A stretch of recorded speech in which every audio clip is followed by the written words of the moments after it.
જન્મથી લેખન અને દિગ્દર્શન નરેશ કાપડિયા, અભિનય ભરત ભાવસા, નરેશ કાપડિયા અને યામિની વ્યાસ. તો માણો જન્મથી. હેલો, એડવોકેટ પતિદેવ બોલું છું. કોના પતિદેવ? અરે ભાઈ, મારું નામ પતિદેવ છે. નહીં સમજાયું ને? હું સમજાવું. દેવ મારી અટક છે અને પતિ મારું નામ છે. હજી નહીં સમજાયું ને? મારું નામ પ્રત્યુષ છે. હવે મારી કોઈને કોણ સમજાવે? આ નામ અઘરું છે. અડધા લોકો પ્રત્યુષને પત્યુષ કહે છે, કેટલાક મને પત્યુ કહેવા માંડ્યા, તો કેટલાક પતિ કહેવા માંડ્યા. હવે પત્યુ કરતા તો પતિ સારું કે નહીં? સારું. હે? હા, એ વાત કરી. તમે પતિ બનો એટલે પતિ જાઓ, એ રીતે પત્યુ બરાબર. પણ ભાઈ, બાળપણમાં આવું જ્ઞાન નહીં એટલે પ્રત્યુષનો અપભ્રંશ પત્યુ ને બદલે પતિ અમે પસંદ કરેલો. આમ પતિ મારું નામ અને દેવ મારી અટક, એટલે હું થઈ ગયો પતિદેવ. હા, મારી પત્ની મને પતિદેવ કહીને બોલાવે. શું? બીજાની પત્ની? હવે બીજાની પત્ની તો મને પતિદેવ કેવી રીતે કહે? એટલે ઘણા બહેનો મને પતિ ભાઈ કહીને બોલાવે છે, અથવા સ્માર્ટ બહેનો મને મિસ્ટર દેવ કહીને સંબોધે છે. શું? કોર્ટમાં જજ સાહેબ? હવે એ મને પતિદેવ કેવી રીતે કહે? પણ જજ સાહેબને તો પ્રત્યુષ દેવ બોલતા ફાવે ને, એટલે તેઓ મને એડવોકેટ પ્રત્યુષ દેવ કહીને સંબોધે છે. પણ ભાઈ, તમે છો કોણ? આ સવારના પોરમાં મારું આખું પતિ પુરાણ માનીને બેઠા છો તે? શું નામ કહ્યું? પ્રેમી? એવું કેવું નામ? હા, એ વાત કરી. મારું નામ જેમ પતિ હોય તો કોઈનું નામ પ્રેમી હોય તો મારે વાંધો નહીં લેવો જોઈએ. તો ભાઈ, તમારું મૂળ નામ શું છે? પરમ? વાહ, કેવું સરસ નામ છે. હા, પરમ.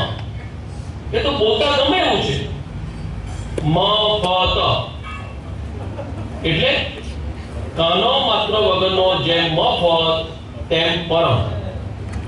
પણ તમને પરમમાંથી પ્રેમી કોણે બનાવી દીધા? તમારી પ્રેમિકાએ? વાહ વાહ, નસીબદાર છો. હા, કેવું સરસ.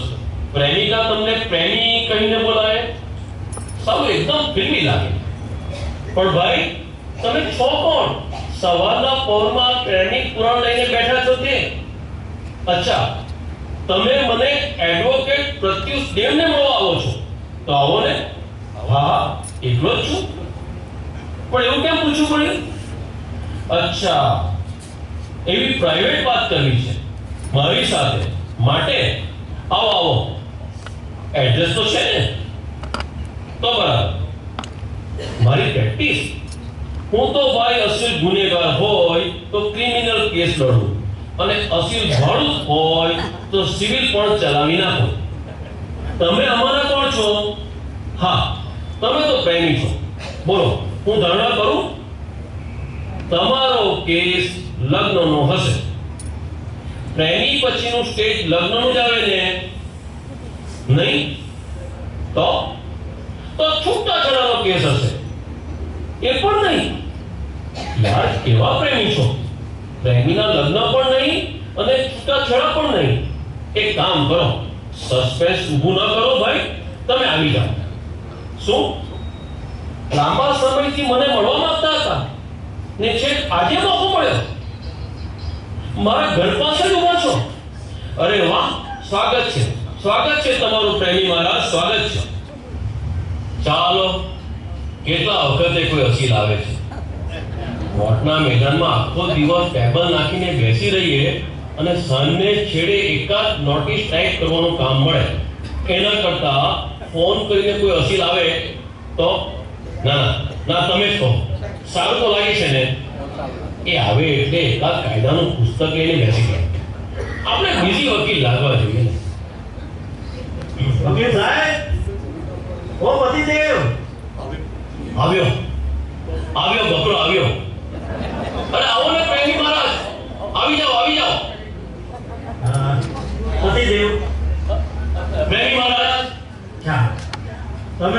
શોધી તો લીધો, ખબર નહીં એ મને ઓળખશે કે નહીં.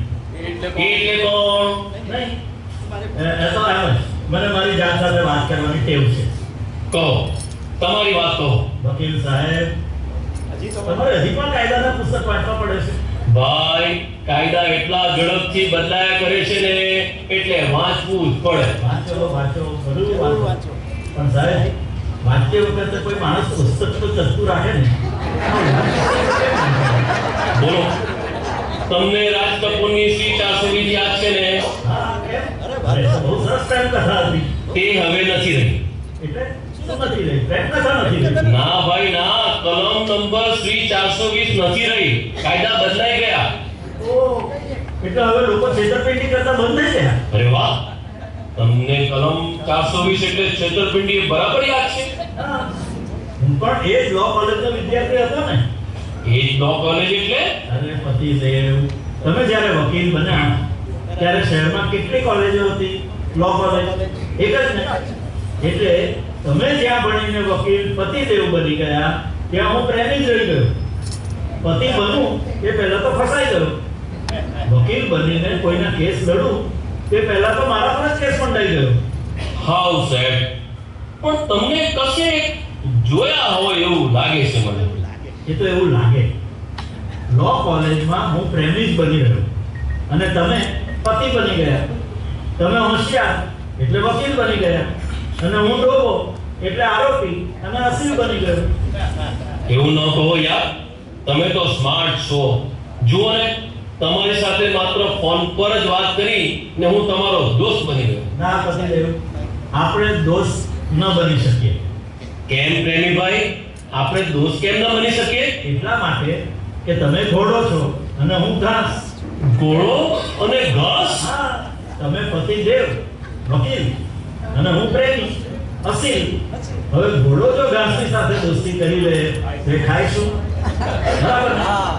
પણ યાર, તમારી વકીલાત જ્યાંથી ચાલતી નથી લાગતી. હે પતિદેવ, કેમ એવું શેના પરથી લાગ્યું પ્રેમીભાઈ? તમે સાચું ક્યાં લાગો છો યાર? ચાહીને જુઠ્ઠું બોલતા પણ તમને નહીં આવડે. માટે તમારી વકીલાત ચાલી જ નહીં શકે. ખરું કહ્યું પ્રેમી મહારાજ. હો, મને જુઠ્ઠું બોલતા ભાવતું જ નથી. હું તરત પકડાઈ ગયો. તમે યાર મને આખો વાંચી દીધો. ને તમે હજી મને સમજી શક્યા જ નથી. કેમ? એવું કેમ કહ્યું પ્રેમીરાજ?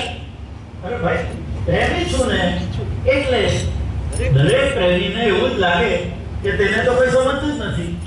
વાહ પ્રેમીરાજ વાહ, એકદમ સાચી વાત. અને પતિદેવ, કોઈ સમજે કે ન સમજે પણ પ્રેમિકા તો કદી જ ન સમજે. વાહ, હવે તમે ખરા પ્રેમીની અદાથી વાત કરી રહ્યા છો. સહાનુભૂતિ છે મારી તમારી સાથે પ્રેમીરાજ. ખરેખર પતિદેવ, તો તમારું એક કામ કરો, તમારા પત્નીનો પરિચય કરાવો. પ્રેમીરાજ, આ આખી વાતમાં મારા પત્ની ક્યાંથી આવ્યા? પતિદેવ, આ ઓફિસની ઉપર તમારું ઘર જ છે ને? હા, ગ્રાઉન્ડ ફ્લોર ને ઓફિસ બનાવી દીધી, કિચન પણ બાજુમાં જ છે, એટલે ભાડું ચૂકવવું ન પડે. પણ તમને કેવી રીતે ખબર પ્રેમીરાજ? ખરેખર તમે છો કોણ? પ્રેમી, તમારી પત્નીનો પ્રેમી. મારી પત્નીનો પ્રેમી? પણ મારા લગ્નને તો 35 વર્ષ થયા. પહેલી મે 1990, બરાબર? બરાબર, પણ તમને એ કેવી રીતે ખબર? ખરું કહું છું, હું તમારી પત્નીનો પ્રેમી છું. પ્રેમી છું કે હતો? એનો હું પ્રેમી હતો, પણ એ તો હજી પણ મારી પ્રેમિકા છે ને. યાર મજાક બંધ કરો અને કામની વાત કરો પ્લીઝ. આજ તો કામની વાત છે વકીલ સાહેબ. આપણે સૌ લો કોલેજના 1988 થી 90 ના બેચના સ્ટુડન્ટ્સ, રાઈટ? એકદમ કરેક્ટ. 90 માં એલએલબી થયો ને 91 માં સનદ લીધી. પણ તમને આ કેવી રીતે ખબર પડી પ્રેમીરાજ? અરે સાહેબ, હું તમને કહું તો છું કે હું તમારી પત્નીનો પ્રેમી છું. ના યાર, હું મારી પત્નીને 35 વર્ષથી ઓળખું છું. એ તમારા જેવા પ્રેમીને છોડીને મને પરણે જ નહીં પ્રેમીરાજ. તો તમે 35 વર્ષે પણ હજી એમને સમજી શક્યા નથી. મને છોડીને એ હાથણીએ તમારા પર કળશ ઢોળ્યો હતો ત્યારે એ મારી પ્રેમિકા હતી, પણ આજે તો એ તમારા પત્ની છે ને. યાર પ્રેમી, ખરું કહું, લગ્નના 35 વર્ષ પછી પત્ની પત્ની લાગતી જ નથી. અને આજે 35 વર્ષ પછી પણ એ તો મને પ્રેમિકા જ લાગશે. એ પ્લીઝ બોલાવો ને એને. પતિદેવ, આ પ્રેમીની આટલી અરજ સ્વીકારો ને. મારે મારી પ્રેમિકાને 35 વર્ષ પછી ફરીથી જોવી છે. કેટલું રસપ્રદ! હા, હું માની જ નથી શકતો કે મારા પહેલા મારી પત્નીએ કોઈને પ્રેમ કર્યો હોય. તમને એવું લાગે છે પતિદેવ, કારણ કે તમે સારા માણસ છો. પણ એ તો 35 વર્ષ પછી તમને ત્યારે ખબર પડી હોત તો? ખરેખર પ્રેમીરાજ, મેં ક્યારેય આવું વિચાર્યું જ નહોતું. હા, હવે મારે જોવું જ છે કે 35 વર્ષ પછી પ્રેમી પ્રેમિકા મળે ત્યારે શું થાય. એ તમે પેલું ગીત ગાશો? तेरे लिए हम यूं जिए आंसू को पिए. ના સાહેબ, ગીત મારે નહીં, તમારે ગાવાનું છે. પતિદેવ, મારે પ્રેમીરાજ મારે ગાવાનું છે? તમે પ્રેમી એટલે ગાઈ શકો. જેવો માણસ પ્રેમીમાંથી પતિ બને ને એટલે ગાવાનું બંધ અને સાંભળવાનું શરૂ થઈ જાય. તમે ખરેખર સારા માણસ છો. પતિદેવ, મારે બદલે તમને પસંદ કરવા બદલ હું પ્રેમિકાને વર્ષોથી મનોમન કોસતો હતો. મને તો એવું હતું કે હું તમને કહીશ ને કે હું તમારી પત્નીનો પ્રેમી છું, એટલે તમે વાઘ બનીને ત્રાટકશો મારી સામે. પ્રેમી ભાઈ, એ બધું જુવાનીમાં. 35 વર્ષ પછી કઈ નહીં. તમે એકવાર લગ્ન કરો ત્યાં સુધી તમે વાઘ, બિગ કેટ. પણ લગ્ન પછી તો બિલ્લી જ, સ્મોલ કેટ. પતિદેવ, બોલાવો તમારા પત્નીને અને મારી પ્રેમિકાને. હું એકાએક એની સામે નહીં આવું. જો હું આ કબાટની પાછળ સંતાઈ જાઉં છું. તમે એમને ગીત ગાઈને બોલાવો. ગીત? પણ તમે જ કહ્યું ને પ્રેમીરાજ કે પતિ બને એટલે ગીત ગાવાનું બંધ થઈ જાય. પતિદેવ, તમે એ ગીત ગાઓ જે હું એની સાથે ગાતો હતો. જુઓ જુઓ ને, એને યાદ આવે છે કે નહીં? અચ્છા, that is interesting. કયું ગીત? તમે કયું ગીત ગાતા હતા? પેલું, यार हुआ इकरार हुआ है प्यार से फिर क्यों डरता है दिल. વાહ પ્રેમીરાજ વાહ, આટલું સરસ ગીત ગાતા હતા. તોય ન માનેલી. મેં ગાયું તો ખરું, प्यार से फिर क्यों डरता है दिल. હું ડરતો રહ્યો અને તમે વગર ગીત ગાય જીતી ગયા. ત્યારે નહીં ગાયું ને તો આહે ગાઓ પતિદેવ. પતિ ગાય ને તો પત્નીને બહુ જ ગમે. એમ? તમને અનુભવ છે પ્રેમીરાજ? ના, અનુભવ તો નથી, પણ એવું સાંભળ્યું છે કે દરેક પત્ની ઈચ્છતી હોય છે કે તેનો પતિ તેને માટે ગાય. એવું કેમ? એટલા માટે પતિદેવ કે પ્રેમી ગાય ને ત્યારે પ્રેમિકાને કોઈ સાંભળી જશે એવો ડર લાગે. પણ જ્યારે પતિ ગાય ને ત્યારે પત્ની પણ ઈચ્છે કે આખો સમાજ ભલે ને ગીત સાંભળતો. વાહ યાર વાહ, તમે તો ખરેખર પ્રેમી જીવ છો. હો, લગ્ન, પતિ, પત્ની વિશે ઘણું બધું જાણો છો. કમાલ છો. એવું એટલા માટે હોય પતિદેવ કે દરેક પત્ની પતિમાં પ્રેમીને શોધે છે અને દરેક પતિ પોતાની પત્નીમાં પ્રેમિકાને શોધે છે. પણ બને છે ઉલટું. તેઓ માત્ર પતિ પત્ની બનીને જ લઈ જાય છે. ચાલો સમયનો બગાડ, ગાવાનું શરૂ કરો. પતિદેવ, હું આ કબાટની પાછળ છું અને મારી નજર તમારી ઉપર છે. શું કામ જૂઠું બોલો છો? હું જાણું છું કે તમારી નજર મારા પર નહીં, મારી પત્ની પર જ રહેવાની છે. બસ, જોખમ તો જોખમ. જીવનમાં એક બે વાર દિલ ડોલી જાય એવું જોખમ તો લેવું જોઈએ. હું ગાઈશ. મારે જોવું છે કે 35 વર્ષ પછી પ્રેમી પ્રેમિકાને એક મિનિટને જોઈને કેવા ભાવ અનુભવે છે. Best of luck. તો હું જાઉં છું. प्यार हुआ इकरार हुआ है प्यार से फिर क्यों डरता है दिल. कहता है दिल रास्ता मुश्किल मालूम नहीं है कहाँ मंजिल. प्यार हुआ इकरार हुआ है. આવી તું આવી તો ખરી. બોલ. પ્યાર હુઆ ઇકરાર હુઆ હૈ. આ ગીત પરથી કઈ તને યાદ આવે છે? મને શું યાદ આવે? 35 વર્ષ પહેલા આ ગીત સાંભળેલું તે યાદ આવે છે? 35 વર્ષ પહેલા તમે અને ગીત તમે ગાયું?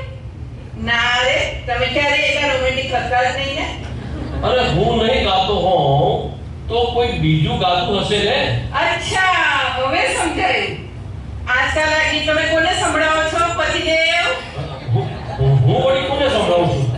કેમ આટલા વર્ષોમાં કોઈ દિવસ નહીં ને આજે જ તમે ગાવા માંડ્યું? પતિદેવ, નક્કી તમારો કોઈ ચક્કર ચાલે છે. બોલો કોણ છે? બોલ. અરે કોણ હોય? હશે કોઈ તમારી હસી કે પછી બીજી વકીલ? ક્યાં મળેલા એને? કોને ક્યાં મળેલો? કોર્ટની કેન્ટીનમાં કે જજની ચેમ્બરમાં? બોલો પતિદેવ, કોણ છે એ બોલી? અરે તું તો નાક જ મારા પર શંકા કરે છે. જે તમે કરો છો જેવું. મને મારી બધી ફ્રેન્ડ્સ કહે છે કે તારો પતિ એકદમ રોમેન્ટિક લાગે છે. અમને તો ગુડ મોર્નિંગ ને બદલે રોજ રોમેન્ટિક શાયરીઓ મોકલે છે તારો પતિદેવ. હું અને શાયરી? અરે હું તો રાધા કિશનના ભજનની પંક્તિ. હા, રોમેન્ટિક શાયરી. ગધેડો ગળો કરે ને તો એ માથું તો ઊંચું કરે જ.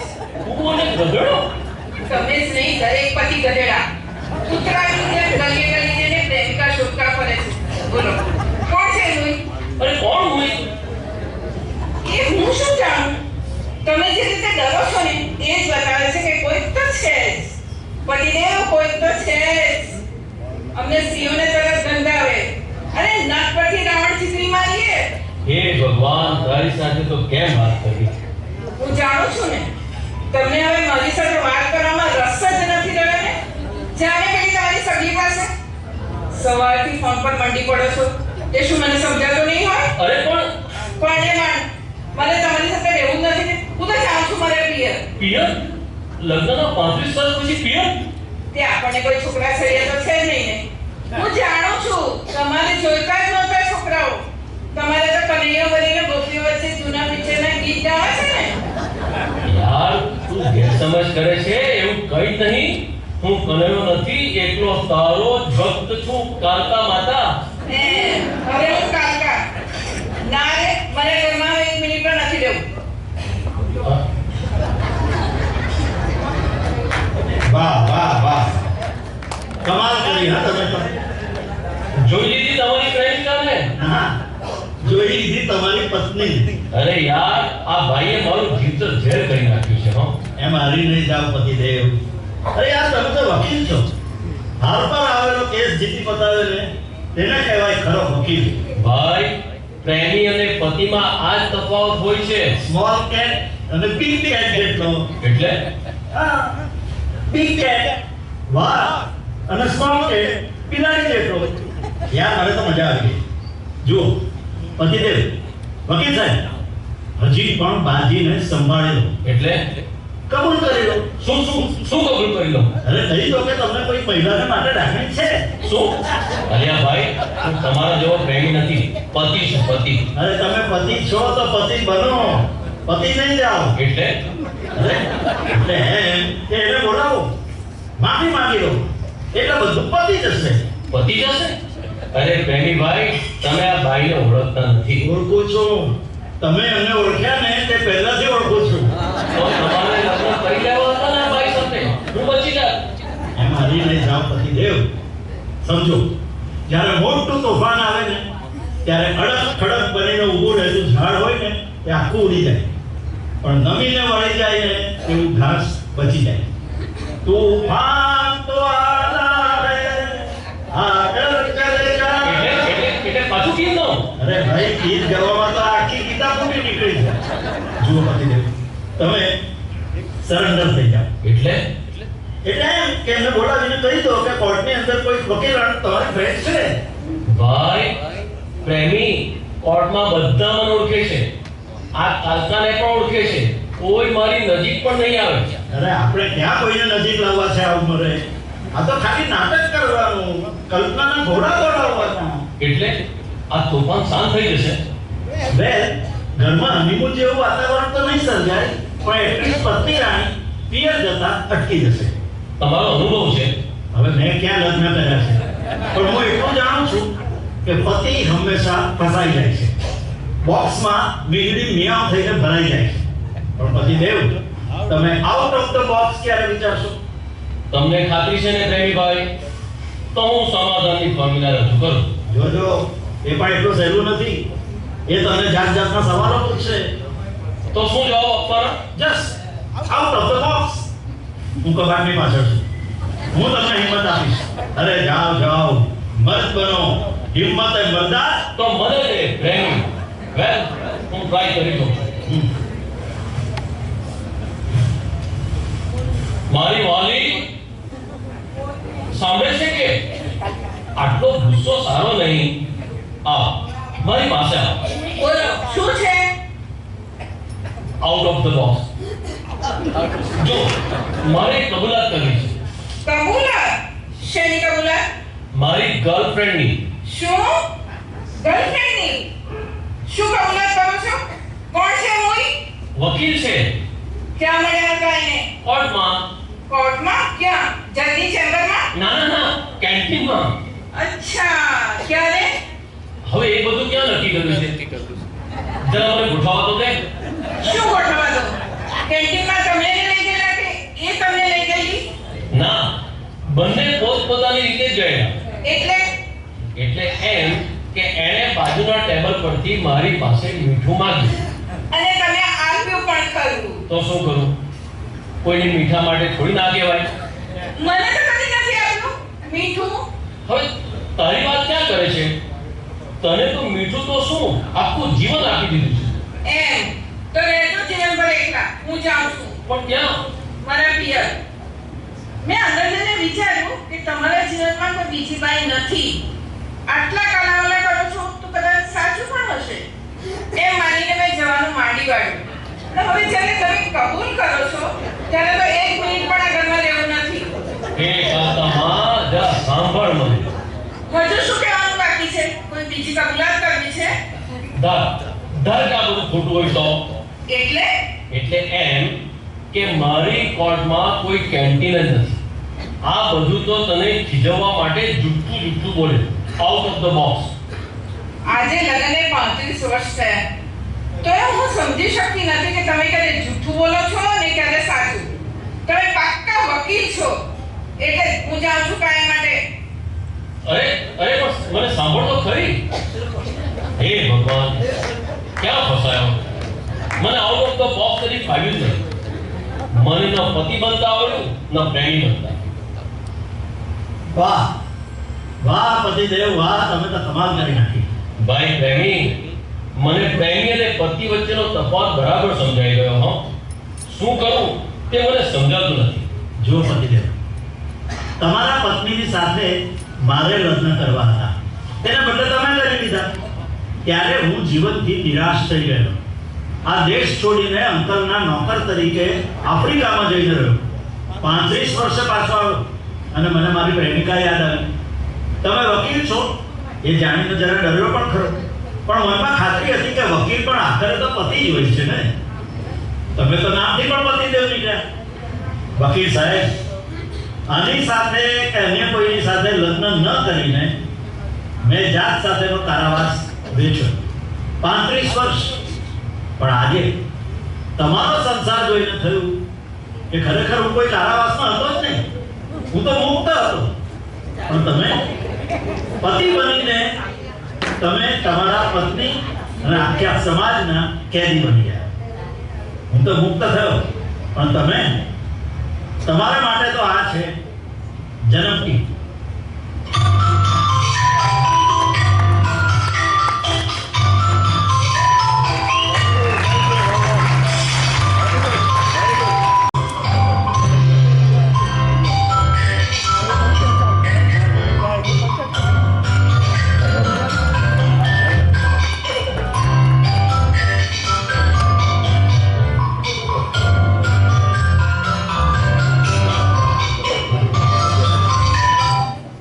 Thank you very much. આપ સૌનો ખૂબ ખૂબ આભાર.